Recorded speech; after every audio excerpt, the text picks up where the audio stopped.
औषधे चिन्तयेद्विष्णुम्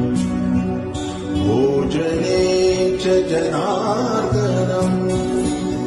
शयने पद्मनाभम् च विवाहे च प्रजापतिम् युद्धे चक्रधरम् देवम् प्रवासे च त्रिविक्रमम् नारायणम् तनुत्यागे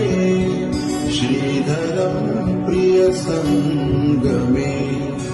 दुःस्वप्ने स्मर गोविन्दम् सङ्कटे मधुसूदनम् कानने नारसिंहम् च पावके जलशायिनम् जलमध्ये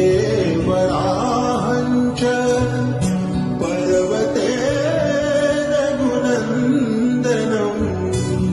गमने वामनम् चैव